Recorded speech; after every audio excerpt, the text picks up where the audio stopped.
Your air conditioner may be working harder than it should. Not because the machine is weak, not because your thermostat is wrong, not because your house is cursed every July.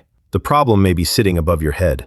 A thin, dusty, forgotten line between the room you paid to cool and the attic trying to steal it. Most homeowners never look there. They look at the vents. They look at the thermostat. They look at the AC unit outside. They call someone to check the refrigerant. They blame the windows. They blame the insulation. They blame the age of the house. But old homes taught a quieter lesson. Before you add more cooling, before you add more insulation, before you install another fan, you first ask one question. Where is the air escaping? Because cold air does not need a large hole to disappear. It can leak through a loose attic hatch. It can leak around pull-down attic stairs. It can leak around recessed lights. It can leak through plumbing holes, wiring gaps, fan boxes, chimney chases, and open wall tops. One little gap looks harmless. 10 little gaps look normal. 50 little gaps become an invisible hole in your ceiling. And every hour your AC runs, that hidden hole is charging you. That is the attic boundary problem. And it may be one of the most ignored cooling mistakes in modern homes. The Amish and older rural builders did not use the same modern language we use today. They did not say thermal envelope. They did not say air barrier. They did not stand in a hallway with a blower door test and a laptop. But they understood the plain version. A house has to hold what you work to create. If you heat a room in winter, the heat should not run into the attic. If you cool a room in summer, the cold air should not leak into the roof space. If steam comes from a bath, it should leave the house, not soak into wood. If hot attic air is above the ceiling, the living space should be separated from it. Old families knew this because waste was expensive. Wood took labor, coal costs money, ice was not easy, comfort was not automatic. So the house had to be tight where it mattered, and open where it needed to breathe. That is the balance modern homeowners often miss. They hear, seal the house, and they think every opening should be closed. No, that is not what this is. Do not seal attic vents. Do not block soffits. Do not close ridge vents. Do not choke the roof assembly. The attic still needs its designed air path. Low intake, high exhaust, moisture exit, heat release. But the living space below should not be leaking into that attic. That is the difference. Vent the attic, seal the ceiling. Those are not the same job. And confusing them is how people create expensive problems. Let me show you the mistake in a normal house. Imagine an upstairs bedroom on a hot evening. The AC is blowing, the door is open, the thermostat says the air should be comfortable, but the room still feels wrong. Now look above that room. The attic has been hot all day. The roof deck stored heat. The insulation is sitting on the attic floor. The hatch is loose. A few wires pass through open holes. A bathroom fan box is not sealed. A recessed light has gaps around it. Maybe the ducts are running through the attic too. Now the AC is not only cooling the bedroom, it is trying to cool a system full of leaks. Some cold air escapes upward. Some hot attic influence pushes downward. The insulation may slow heat movement, but insulation alone does not stop air movement. That is the part most people never learn. Insulation is not the same as air sealing. A thick blanket with holes still leaks air. A house works the same way. You can pile insulation into an attic, but if air can move through gaps in the ceiling, your comfort still leaks. And sometimes adding insulation before sealing the holes makes the problem harder to find. The leak gets buried, the bill stays high, the homeowner thinks they need more. But the old rule is simple: seal first, then insulate. Do not bury the leak and call it fixed. That one rule can save years of frustration. Now, the biggest attic leak in many homes is not hidden at all. It is the attic hatch. A simple square of plywood, a small scuttle door, a pull-down stair, a panel in a hallway closet. Most people walk under it every day and never think about it. But that hatch is a door between the conditioned room and the attic. And many of those doors do not seal. They just sit there, loose, thin, uninsulated, warped, dusty around the edges. And if you see dark dust lines around the hatch, that may be evidence. The air has been moving there. Dust follows air. The house has been writing the problem in gray lines. Old builders paid attention to signs like that. The draft line was not decorated. A stain was not random. A musty smell was not normal. A warm ceiling was not just how old houses are. The house was talking, and the first job was to listen. An attic hatch can leak in both seasons.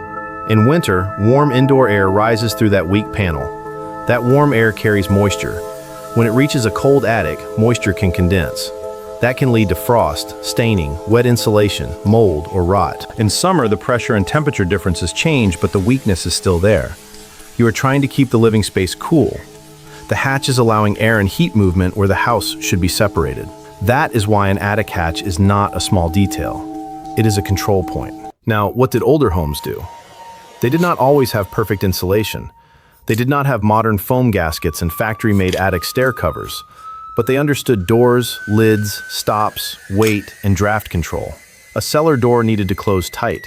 A storm window needed to fit. A pantry lid needed to be sealed. A root cellar vent needed control. A smokehouse door needed to hold smoke. A house was full of boundaries. The attic hatch is just another boundary. Modern homeowners forgot it because it is not beautiful. Nobody takes a picture of an attic hatch gasket. Nobody brags about a sealed top plate. Nobody shows visitors a caulked plumbing gap. But the house feels those details, and the electric bill often feels them too. Let's talk about the simple attic seal concept. At the hatch, you want three things: a proper lid, a proper seal, a proper insulation layer. The lid should close flat. The seal should stop air movement around the edge. The insulation should slow heat transfer through the panel. That is the basic idea. Not fancy, not dramatic, not a miracle. Just a door that behaves like a door. Weather stripping around the frame can help create a seal. Rigid foam insulation attached to the attic side of the hatch can reduce heat transfer. A latch or weight can help the panel press against the gasket. For pull-down attic stairs, the problem is bigger. Those stairs are often a large folding leak. The frame leaks, the panel is thin, the stairs create gaps, and the whole thing may sit in the hottest zone of the house. A proper insulated attic stair cover or site-built insulated box can help. But again, details matter. It should not interfere with safe operation. It should not block needed attic ventilation. It should not create a fire hazard. It should not crush wiring. It should not be made from random materials placed near heat sources. The goal is not to throw junk over the opening. The goal is controlled separation. That is the difference between a smart fix and a future problem. Now, the hatch is only the obvious leak. The hidden leaks are often more expensive because they are everywhere. Recessed lights are a common one.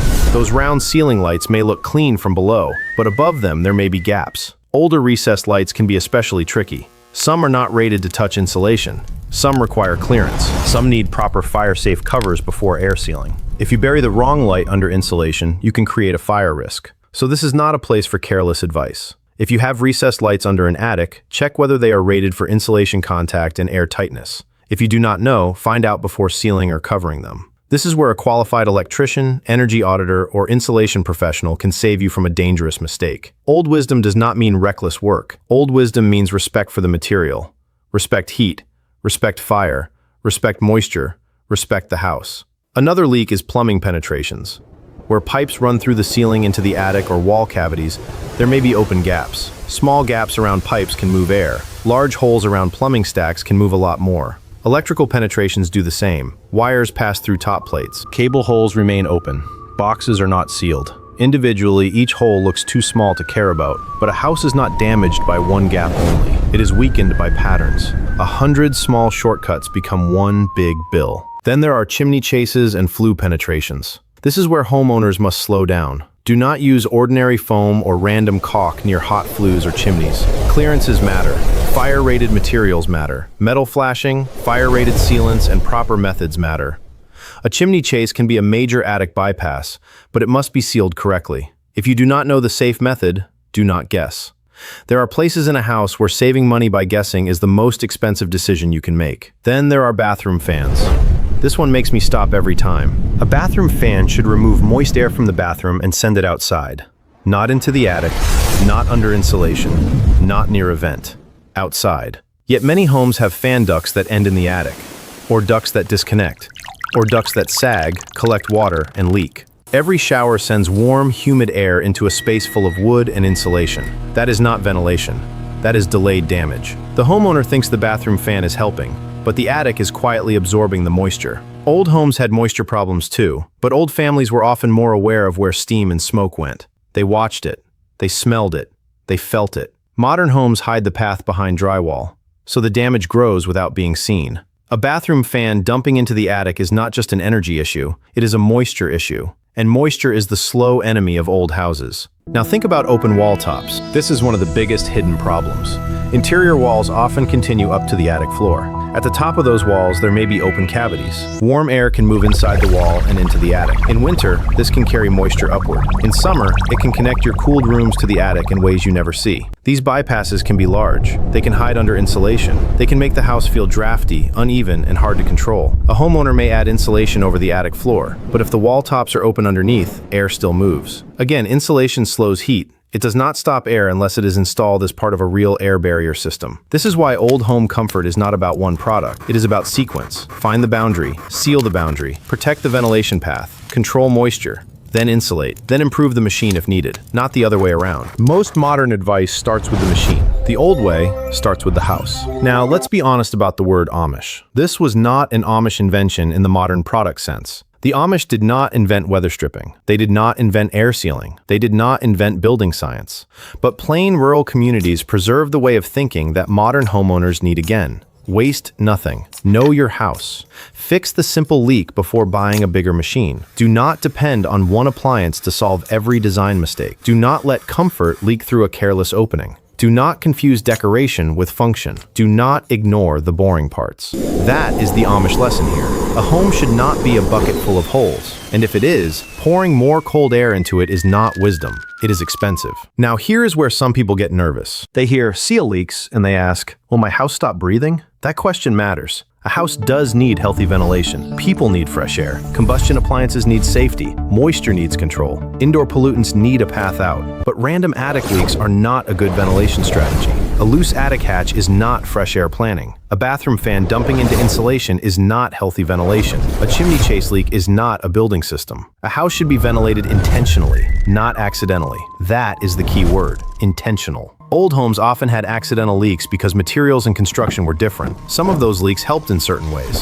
Some caused damage. Some wasted heat. Some dried assemblies. Some made rooms uncomfortable. So do not romanticize every crack in an old house. The goal is not to make a house blindly tight. The goal is to control the paths. Air should move where you want it. Moisture should leave where you plan it. Attic ventilation should serve the attic. Living space ventilation should serve people. The two should not be confused. This is also why sealing work should be careful in homes with combustion appliances. Furnaces, water heaters, boilers, wood stoves, fireplaces. If a house is tightened significantly, pressure relationships can change. Backdrafting can be dangerous. Combustion safety is not a joke. A good energy auditor or building professional can test this. If your home has fuel-burning appliances, do not treat air sealing like a blind weekend race. Do it intelligently. That is how you keep old wisdom from becoming modern trouble. Now let's talk about the most common mistake after someone learns about attic leaks. They run to the store, they buy foam, they start spraying every gap they see. Slow down. Some gaps can be sealed with foam. Some need caulk. Some need rigid blocking. Some need metal flashing. Some need fire-rated sealant. Some should not be touched until the hazard is understood. If you see old knob and tube wiring, stop. If you see vermiculite-like insulation, stop. If you see mold, stop. If you see animal droppings, stop. If you see active water leaks, stop. If you see damaged wiring, stop. If you see recessed lights that are not rated for contact, stop. Stopping is not a weakness. Stopping is how professionals avoid making problems worse. Silas Yoder will never tell you to crawl into an attic and start sealing blindly. That may get clicks, but it can get people hurt. The smarter approach is inspection first, then plan, then materials, then work, then verify. That is boring. Boring is often what saves houses. Now let's build the homeowner checklist. First, look at the attic hatch. Does it sit flat?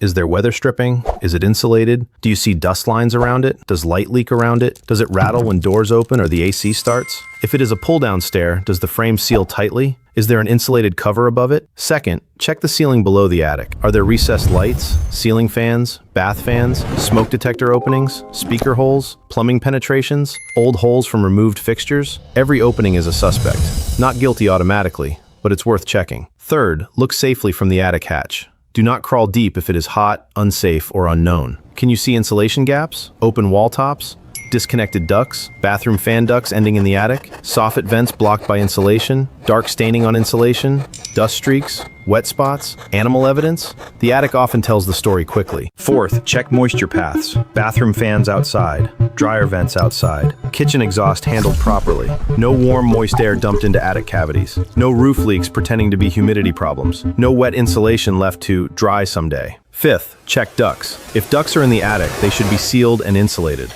A leaky duct in a hot attic is a double loss. You lose conditioned air. Then the air that survives may gain heat before reaching the room. The homeowner feels weak cooling. The system runs longer. The bill rises. The contractor may say the unit is too small, but the delivery path was broken. Sixth, understand the difference between air sealing and attic ventilation. Air sealing is the boundary between living space and attic. Attic ventilation is the air path above the insulation. Do not block soffits with insulation. Do not close ridge vents because the attic is hot. Do not assume more vents fix air leaks. Do not assume air sealing fixes a trapped attic. They are connected, but they are not the same. Seventh, test comfort before and after. This is important. Do not just fix and forget. Measure. Before work, write down what happens. What time does the upstairs get hot? Does the ceiling feel warm? What is the thermostat set to? How long does the AC run? Does the hallway feel heavy? Does the attic hatch area feel different? After work, compare. Not 1 hour later. Watch several hot days. A real house needs real observation. That is how old knowledge becomes practical. Now let's return to the emotional reason this matters. A hot upstairs makes people feel powerless. You pay the bill. You hear the AC running. You do everything you were told. And still the room feels wrong. That frustration makes people vulnerable to bad advice. A miracle fan, a miracle coating, a secret vent, a cheap trick, a bigger unit, a salesman with confidence. But when you understand the attic boundary, you become harder to fool. You start asking better questions. Where is the air barrier? Is the attic hatch sealed? Are ceiling penetrations closed? Are bathroom fans exhausting outdoors? Are ducts leaking? Is insulation covering the leaks instead of solving them? Is the attic vent path clear? Is moisture controlled? Those questions turn you from a customer into an owner, and an owner who understands the system is harder to trap. That is why this small, hidden boundary matters so much. It is not just about saving a few dollars, it is about seeing the house clearly. Old homes were not magical, but they force us to think. They remind us that comfort is not delivered only by a machine. It is protected by details. A door that closes, a hatch that seals, a vent that vents, a fan that exhausts outside, a ceiling that separates, an attic that releases heat instead of stealing comfort. Those are not glamorous details, but they are the bones of a working house. Now imagine the same upstairs bedroom after the boundary is improved. The hatch is sealed, the pull-down stair is covered, the recessed light gaps are handled safely, the plumbing penetrations are closed, the bathroom fan vents outside, the open wall tops are blocked, the ducts are sealed, the soffit path remains open. The attic still gets hot. It is summer. But the house below is no longer connected to that attic through 100 careless leaks. The AC still works, but it is not feeding the attic. The ceiling still faces heat, but the boundary is stronger. The rooms may not become perfect, but the system is no longer sabotaging itself. That is the goal, not perfection, not a miracle. Less waste, less hidden leakage, less confusion, more control. That is how old homes stayed useful, layer by layer, not by pretending physics did not exist, by respecting it. So before you add more insulation, ask what it will bury. Before you buy a bigger AC, ask what it is feeding. Before you install an attic fan, ask where the replacement air comes from. Before you seal a vent, ask what moisture will do. Before you trust a quick hack, ask what problem it actually solves. And before you give up on an upstairs room, look above the ceiling. Because the leak you cannot see may be the leak you pay for all summer. The attic boundary is not exciting. It does not shine. It does not look good in a real estate photo. But it may be the line between a house that works with the AC and a house that quietly steals from it. That is the old lesson. A home is not just walls and a machine. It is a system of boundaries. Keep the right things open. Keep the right things closed. Let heat escape. Let moisture leave. Keep cooled air where people live. And never confuse a hole with ventilation. Now I want to hear from you. What year was your house built? What state are you in? Do you have an attic hatch, pull-down stairs, or a scuttle opening? Is your upstairs hotter than downstairs? Have you ever seen dust lines around your attic hatch? Do your bathroom fans vent outside, or do you have no idea? Do you have ducts in the attic? And if you have ever sealed an attic hatch or found hidden ceiling leaks, tell us what changed. Real homes, real climates, real results. That is how we separate useful old wisdom from dangerous shortcuts. And in the next video, we are going to look at one attic upgrade that sounds helpful, but can sometimes backfire, the attic fan. Because if a fan pulls from the wrong place, it may not be cooling your attic. It may be stealing the cold air you already paid for. That is coming next.